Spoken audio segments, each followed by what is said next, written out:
Hi everyone and welcome back to Wbel Week 7. So for the Enthusiast division, we have a Jesus with 6 points, GB79 and Shadow91 with 4 points, Isvar and Iceheart with 3 points, Itomanpr, Ksaun, Chisei, Sandrooster and Ram9 with 2 points. So everything is possible for the playoffs, so we expect some great fights from these players. It's going to be a very interesting week again, so let's get seated and let's dive into those matches. Alright, for this match we have Itomanpr versus Chisei. And since Itomanpr is my opponent this week, I always go into a little bit more of a deep dive on his roster since he's my opponent and I have to prep for it. So in terms of stuff that I don't think he'll bring, I'm going to rule out the King Bradley because this is a long map and I do have the Summer Jaden. And that could be a very scary proposition for him to try and bring King Bradley against Summer Jaden on this map. I also don't think he'll bring the Kefka because I do have the Naya, and a Reflect from Naya, Kefka potentially one-shotting himself, is also very scary. So that kind of leaves the Glaciella and the King Mont as tier 1 units left to bring, and I couldn't find a lot of really strong teams around the King Mont, so I am expecting the Glaciella, but the main question is what he'll bring with it. And one of the more important things, as opposed to what he won't bring, is that he does have the Little Leela. And I didn't realize how many magic units I had on my team until I saw that Little Leela, and I was like, oh wow, I can't bring a lot of my roster to here. So there's two choices that Itoman has. He can either just use the threat of Little Leela and not have to bring her, or just to make sure that I don't call his bluff, bring the Little Leela just to make sure that any magic unit I bring is completely neutralized. So I'm thinking either Glaciella, Phoebe, Little Leela, or Glaciella, Victoria, Surges, and go for the full spear team. I don't know what he'll do. I'm assuming he'll go the safe route, but you know what, for my prediction, I'm going to call it. I'm going to say the full spear team with Glaciella, Victoria, and Surges. And then as for my team, well, you know I'm not bringing magic units, but or at least not a full team of them.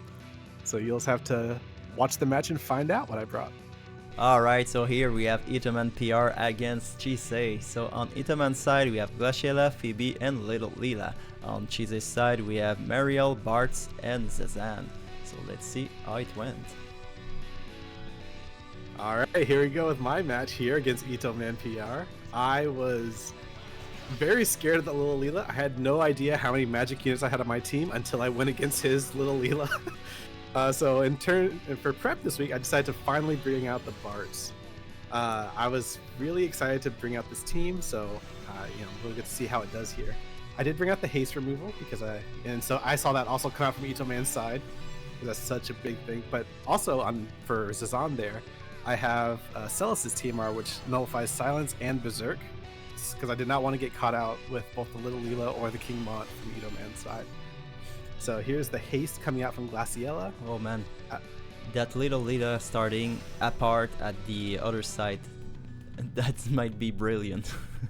It definitely took me off guard. Like I said, this map is a strange map. So, yeah, my team is all running towards that Little Leela while Glaciella and Phoebe are able to get all the buffs in the world off on the other side. Oh no, that's so smart. He'll be able to only throw spears from the top. Wow. Yeah. At least that would be good. Yours Zazan did a lot of damage on that Leela. Yeah, I was surprised. I mean, I did build him for a little bit of damage, so I was hoping he would be able to do something. I wasn't expecting that much though. But I did get the follow-up. I got the power stance. So Bartz has all of his main buffs off for a follow-up, so my fault should be dealing with quite a bit. She actually soaked that up a lot better than I hoped she would. So yeah, that was. She has like 30k HP, so. Yeah. And now Glaciella comes in and destroys Zazan. Yeah. But she is on the low ground, so. Oh and no! I know. I was screaming in voice chat. I was like, no. And then okay, so here I'm hoping for a big follow-up right here. Same thing, not as much as I was hoping for. So it's not looking too good on my end. No. So we have Phoebe. Oh, and why is she going on top? Why? Yeah. I told you this map is weird. Once again, Itoman was also like, why? Why? I thought that this reflex will cost you the game, but I think you're in a fine position. I thought, and I was hoping for a follow-up there too, but then the 3 turns ran out, so I was only able to get 2 of my follow-ups off because that was after the 3 turns, I guess. And so I was like, okay, this is basically going to be it right here. If he kills me, then I'm done. Oh wow, so well tanked by your bards. Which, once again, I was not at all expecting. So I was very happy to see that he tanked that. Oh wow. And because his Phoebe is on top, she won't be able to full life that glass shield. Yeah, she's trying to make her way down, but she got cut off. Yeesh. Alright.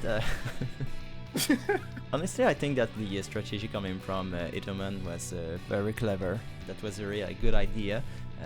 Unfortunately for you, your bards was so damn tanky. I really have to give it the key of the match. Yeah, I was very surprised. Like I said, I was not expecting, especially with how much damage my Mariel took, and I mean Ksaun got 1 shot. I was not expecting Bart to survive that. I mean, his initial buff that gives protect and I think AoE res was definitely the main thing for keeping him alive, because my vision cards and equipment were all offensive, so I was not expecting him to survive. But yeah, that definitely was the main reason I was able to win, was Bart's being able to survive those couple of hits there. Well, that was a really nice match to see. So GG to both players, and congratulations to Chisei. Thank you. And as it's kind of a joke in the channel now, but it really was a pleasure talking to Itoman. We laughed, we had a good time just chatting with each other, and awesome guy. It's become a reoccurring thing, but it's because everyone in this tournament is pretty awesome. So yeah, was a good match regardless. So yeah, GG's.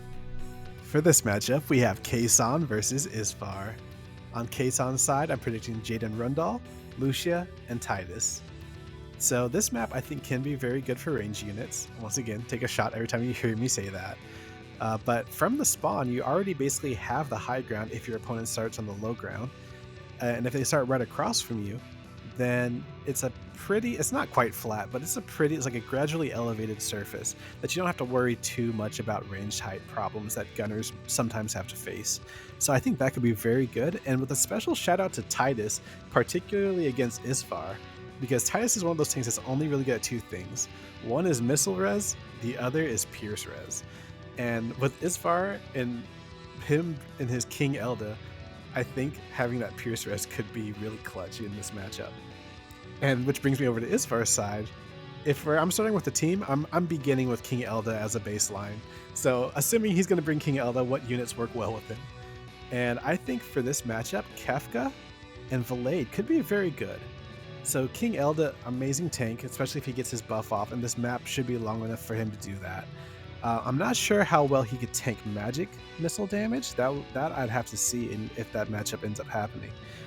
But with all the buffs from Valade, his natural tankiness, and Kefka's just massive damage, and in case Ksaun does bring the Titus, being able to chew through that with the magic damage, I think could be very strong. But let's get into the match and see what they actually chose. Alright, so here we have Isvar against Ksaun. So on Isvar's side we have Olde, Valade, and Kefka. On Ksaun's side we have Titus, Edward, and Lucia. So let's see how it went. Alright, Isvar showing the King Elda, the classic from Isvar. He's shown to be an amazing tank, especially if he gets his hate up, which he already gets from Kefka, which is great. So even if he doesn't get his LB up, which it looks like he's going to have the time to on this map, it's long enough. Keenblade coming out though, which is nice, getting some extra buffs in there, so he should almost definitely be able to get his hate up buff on.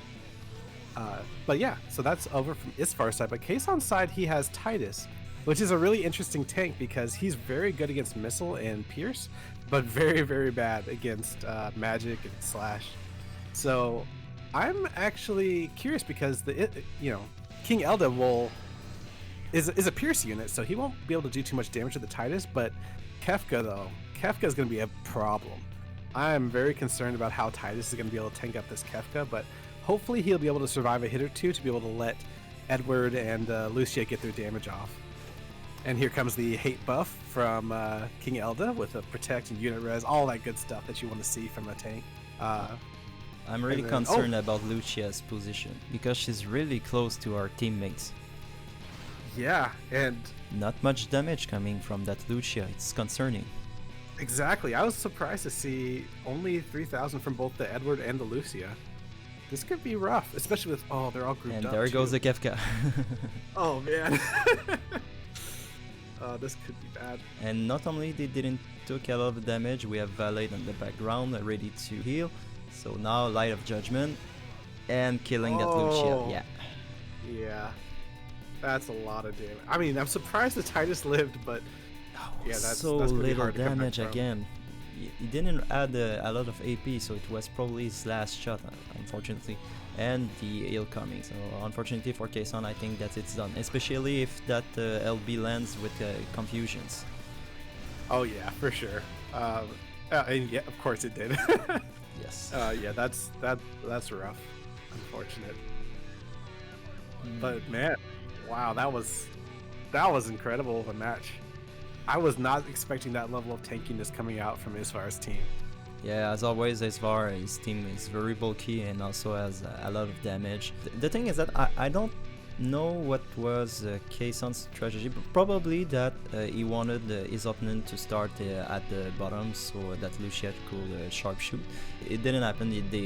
All his characters started very close, and Titus doesn't have a lot of mobility, so he wasn't able to go forward. Also, that face-to-face matchup at the beginning was rough. Unfortunately for Ksaun, it didn't pay off. Yeah, I agree. Where I think if Titus was able to get a little bit more space, he was, like I said, he was actually able to tank a hit from the Kefka, which, I mean, for a tank to survive one hit isn't the most impressive thing in the world. But when you have that much negative resistance that Titus has, it was actually pretty impressive to see from my end. But if he was able to get a little bit more further forward to be able to let Ed and Lucia deal some more damage, it could have been a very different fight. But because it was all grouped up for Kefka to deal that one big hit, that it was kind of game after that. Yeah, I have to give the key of the match to that Kefka for the bulkiness and also for the damage, but the main thing was really that Lucia was too close to her teammates. Yeah, I'm gonna have to give it to the Kefka too. Like I said, Isvar's team as a whole, very bulky and still able to put out the damage. It was this is an impressive showcase of Isvar's team right there. Yeah, probably that Isvar was prepped for strike damage. Alright, so GG to both players, and congratulations to Isvar. GG's and congratulations to Isvar. Alright, so for this match we have JB79 versus Sandrooster. Over on JB79's side, I'm going to predict the Perrine, Urel, and Murmur. I think Perrine is a very good choice against Sandrooster's roster. Even though Sandrooster does have some lightning units, they're lower cost, so they're not his tier 1 units. And because Sandrooster's entire lineup is Sword Red Mage, he doesn't have the crazy range that you would have if you have options for like ranged units or mages or a unit like Bridal Elia who can reach across the entire map. So Perrine's going to be able to also get in range and deal her damage, which I think is huge. And so the rest of it was just kind of building a team around her. And I think it just kind of makes sense to go with Urel Murmur. Urel can protect Perrine in case Sandrooster does bring lightning units, and then they can benefit off the Fist VCs together. For Sandrooster, I'm predicting Howlet the Heaven's Blade, Miranda, and Murmur. Similar thinking here. I think Howlet the Heaven's Blade can help to hedge in case JB wants to bring the missile comp and call Sandrooster's bluff into not bringing ice.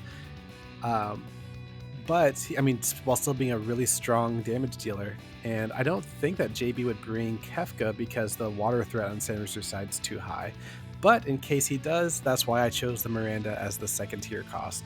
Just to hedge against bringing Kefka and because she's an amazing unit by herself. But let's get into the match and see what these players brought.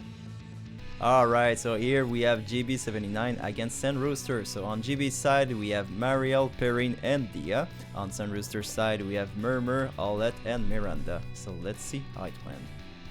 Alright, we have the classic team coming out from JB79. He's brought this team quite a few times, always to great success. Perrine, Dea, Mariel, just a nice combo of bulkiness and straight up damage coming out from the Perrine and the Dea. And over on Sandrooster's side, we have a Red Mage team, which is pretty interesting to see. I'm just joking. But the Howlet, Miranda, Murmur, one of the strongest combos I think you could probably have. Arguably Ferris instead, but I mean Howlett is just a beast of a unit too. I wouldn't be surprised to hear that people think that that's the best one too. So this is going to be a huge clash of like just two very strong teams on their face. But I will notice that the positioning is kind of awkward on this map. I don't know if this is intended or not, but Perrine's going on the flank. I think it's great because the tank is at the bottom, so... I do too. Like I said, if this was planned, then this is great. If it's not, it's still great. And then JB can say it was planned and claim it.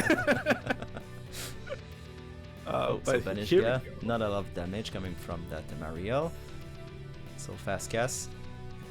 So Olet is now aced. Re-raise 4, so now Dia has the re-raise. Now we have Olet, probably has the range because he has a huge damage shape attack. Now is LB coming up from him. Let's see this level of damage. Oh Wow. Even on Mariel, which is a magic tank, it's really surprising. Very high damage coming from that Olet. It's really big. So now jamming Trust. Mariel left standing with only 1% HP.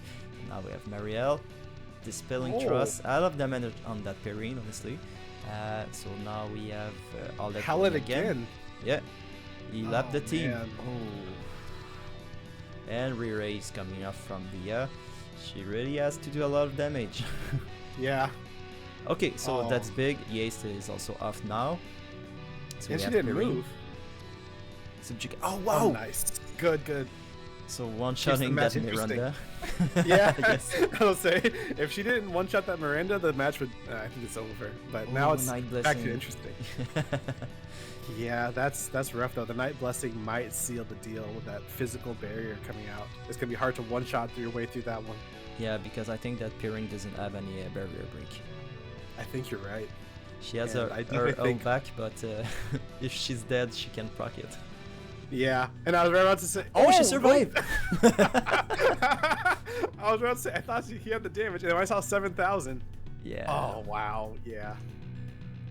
Wow, that damage. That's all I have to say is that damage was obscene. Yeah, that was really a great team coming up from Sandrooster. Yeah, and like I said, no slouch from JV79 either, because that Perrine was dealing a lot of damage. She one-shot the Miranda, and I think she would have done some serious damage too if it wasn't for that physical barrier on the Howlett and the Murmur. But man, yeah, it was just how much damage they were putting on that Mariel was crazy. Totally not expected. Yeah, it's definitely the key of the match. All that killing that Mariel like if it was a cracker. Yeah, I know. I did like the Perrine going on the flank there, even though Miranda did get a hit on her, which was hoping that Miranda would go down to the low ground too and be drawn by the tank. Yeah, no, it still ended up working out pretty well if you ask me, so that she didn't get caught up in AoEs. But yeah, it was just unfortunate that the damage was so much that the tank on the low ground couldn't hold them off for too long. Yeah, I really like the strategy coming off from GB because we have the Perrine on the top and we have on the first turn Mariel going forward and then Dia not going on the side but she's staying right behind her, so doing her buff, and then Mariel going on the front again alone. So it was honestly I think it was really greatly executed, but unfortunately for him it didn't have the bulkiness. Yeah, I would completely 100% agree. Alright, that was really a great match, very entertaining from the start to the end.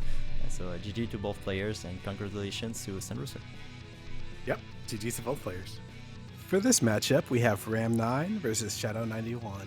On Ram9's side, I'm predicting Ferris, Glaciella, and Murmur. This team is a element neutral team for the most part, with the only weakness being Slime and the only strength being Rain. But all the other choices from Ram9's side opened him up to what I would consider like not necessarily a blowout, but just enough of a weakness that I wouldn't really want to consider it. This team has done well for him in the past, and there's not really a downside to him bringing it, so I don't see why he wouldn't bring it this week as well. For Shadow's side, I'm predicting Perrine, Eliza, and Uni. I think this could also be a very strong team. It has the water ice play there, so you get the vision cards that match up with those elements. I do like this map for ranged, so I think having Eliza and Uni chained together is going to be very good, with Perrine acting as like a bit of a pseudo tank, and Perrine being a very strong unit. And even though she could get shut down by the Alphonse, I think Alphonse could be too big of a liability against Shadow's 2 Earth units. So it's hard to say, but I do like Perrine, Eliza, Uni here, and I think that team could do fantastic. So let's get into the match and see what they actually chose. Alright, so here we have Ram9 against Shadow 91. So on Ram9's side, we have Faris, Glaciela, and Murmur. On Shadow's side, we have Elshra, Velis, and Kilfe. So let's see how it went. Alright, coming out from Ram9, we have the double water comp, which we've seen from him a few times.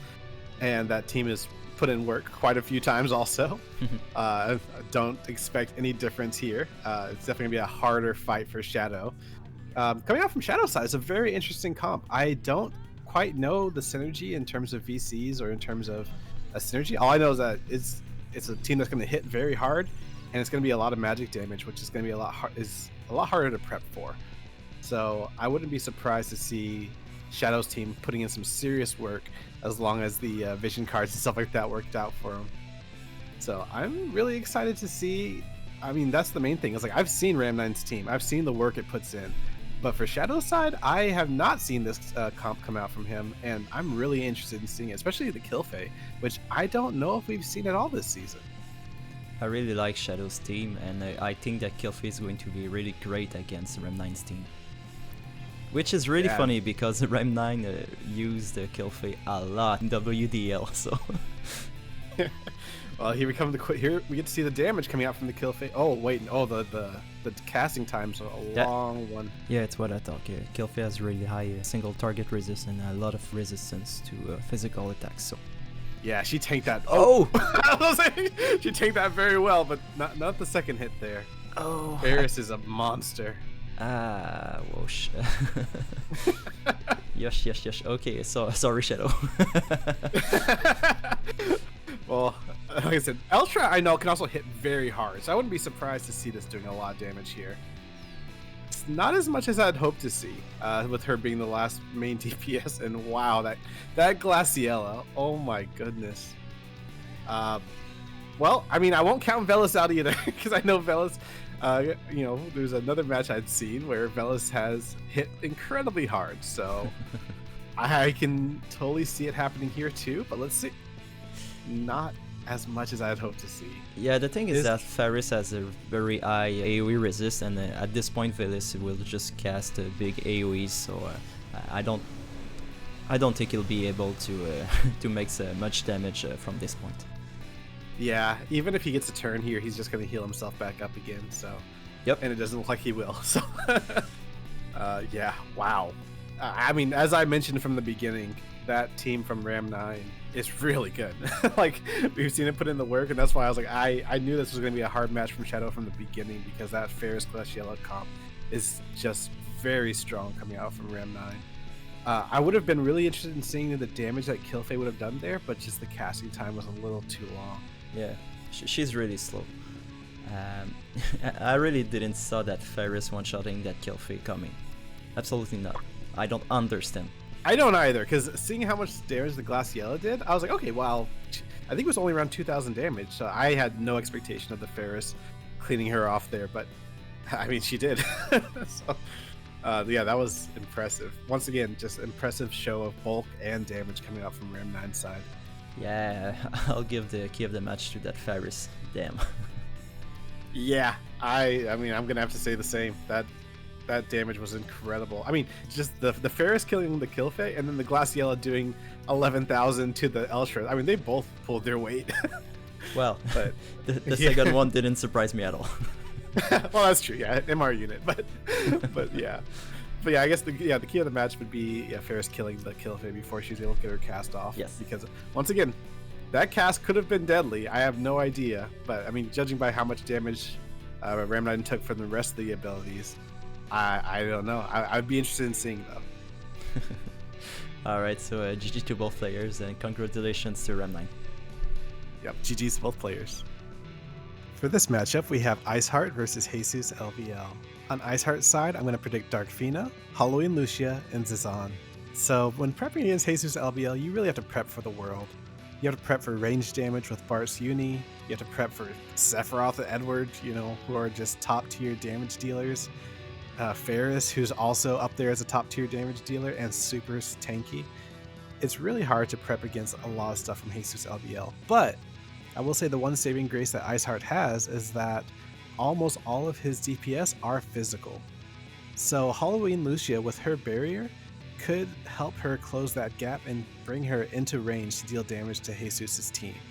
So I think that will be a huge key, and her paired up with Dark Fina is such a strong duo that I think they can take on a lot of teams, not even cost limited like we have in this tournament. Just Dark Fina, Halloween Lucia as a duo in general is very strong. So I think that could be very good, and with Zazan there as a little tank, I think it's a solid choice from Iceheart if she goes that route.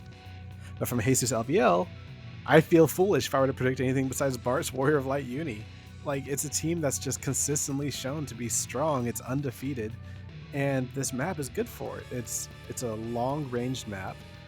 If she starts on the low ground, then Uni and Bart's can have the high ground and just deal damage from up there. I mean, it feels like a good map for it. So I can't really, in good conscience, predict anything besides the Bart's Warrior of Light and Uni comp. But let's get into the match and see what they actually chose. Alright, so here we have Iceheart against Jesus. So on Iceheart's side, we have Dark Fina, Halloween Lucia, and Zazan. On Jesus' side, we have Warrior of Light, Bart, and Uni. So let's see how it went. So this is not a surprise coming out from either team. I think these are both two very strong choices coming out from both sides.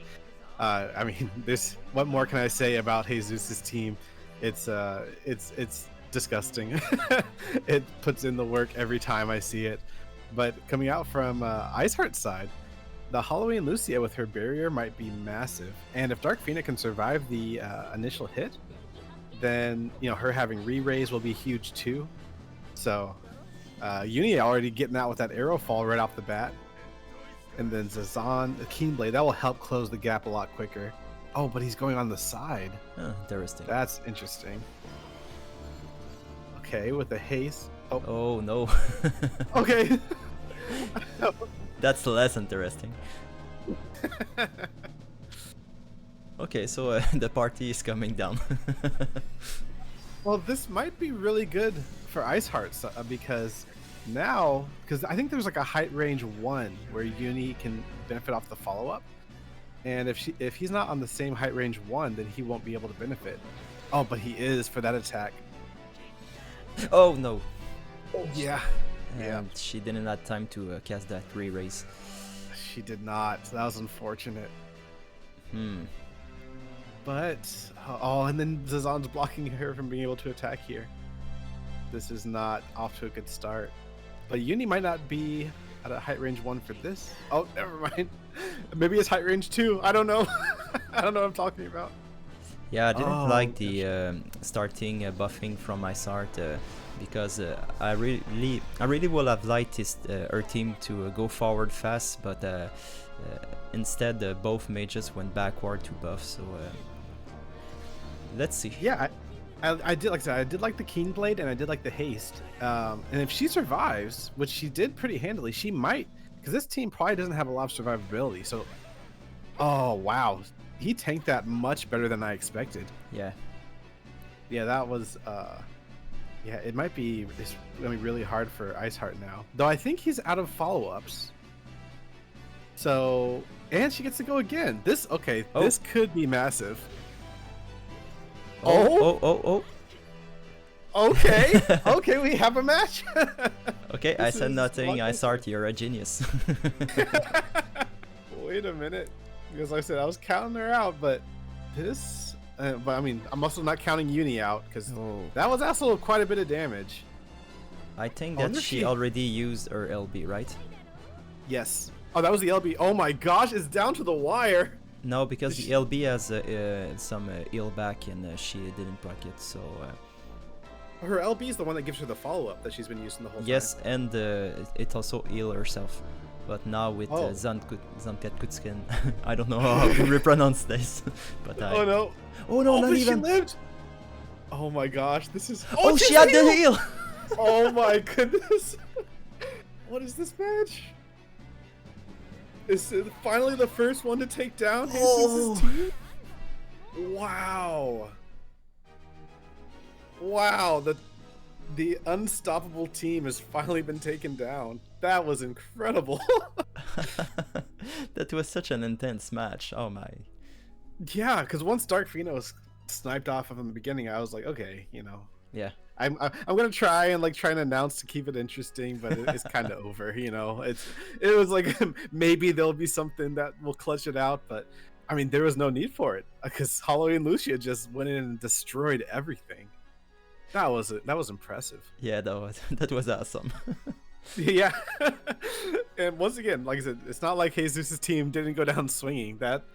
Holloway and Lucia survived with only like 1,000 HP before she did her heal. So it was very close. It came down to a very much like a last hit scenario. So that was, I mean, that was just an intense match to watch overall. Yeah, and we didn't add any bias. Iceheart's not a guildie, and hey, my bias is towards interesting matches. All right. yeah, exactly this. There's always that story. Like, we always want to see that underdog story, Yeah. you know. Whereas Iceheart didn't have a great start to the season, No. but then she's been on a rampage lately. Yes. And I mean, taking down the undefeated player, that's about as good as it gets, you know. So she has definitely stepped it up, and I think she's pretty much clinched a spot in the playoffs at this point. So that's impressive. Yeah, she's now at 4-3, so yeah, she has a big advance. Yeah, so wow, congrats to Iceheart, and yeah, GG's to both players. Yeah, GG to both players. Man, this was another really exciting week, and we saw the first defeat from Jesus.